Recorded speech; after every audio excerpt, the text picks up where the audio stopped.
Hi, everybody. Good to be back with you again. I wanted to discuss something that was a big help to me. Hopefully, it'll help you out as well. And it gets in the area of worry. I learned this from Sylvia Borstein, who I mentioned to you in earlier videos. And what she posed was the question, am I sure? And I found that this is a very good question when my brain starts to go off in different directions. And I'll give you an example, the true life's example of how that helped me out. I went to the doctor's office, got a blood test, part of the annual physical, and the doctor said, you have readings here that indicate you're in a range of concern.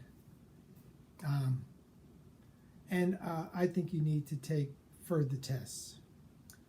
And he recommended I see a specialist and go to see a specialist. And I saw the specialist, and the specialist said, yeah, there's a concern here, and I think the next step is that you need to get an MRI.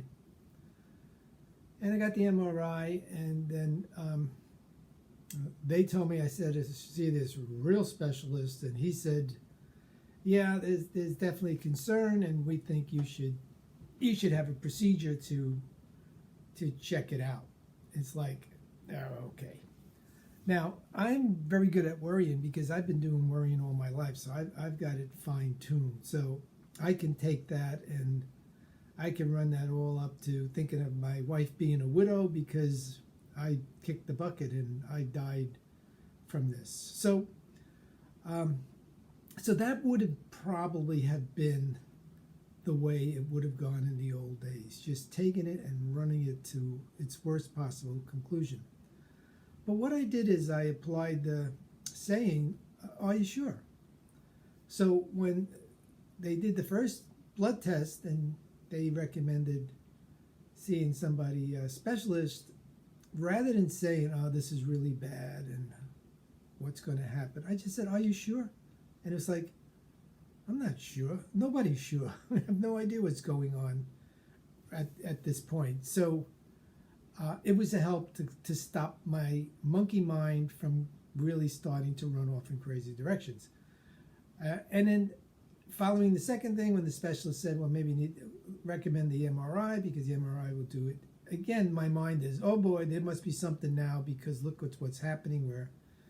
But to say, are you sure? And it's like, no, I'm not sure. And in actual fact, the specialist is not even sure either because he says he needs more information because he doesn't know. And again, it kind of helps stop the monkey mind running it to its worst conclusions. And again, when they said they had to do the procedure, and it's like, are you sure? It's like, no, they're not sure. I'm not sure. And again, it stopped the thinking. And long story short, it did turn out right. The procedure turned up nothing, and everything was fine.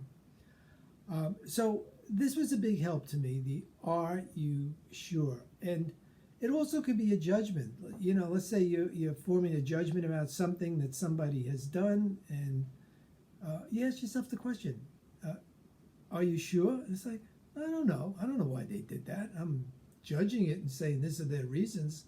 But in actual fact, I have no idea why they're doing what they're doing. Anyway, I did want to pass that on to you because I found it to be a great help for me. And as a practice worrier all my life, I actually have a tool in my personal growth toolbox that can put the brakes on that car. When my mind gets behind the steering wheel and starts driving, I can say, are you sure? Get my mind out of the steering wheel. I can get behind the car myself and I can drive it. So it helps me. I hope it helps you. Give it a chance. Have a great day. Bye.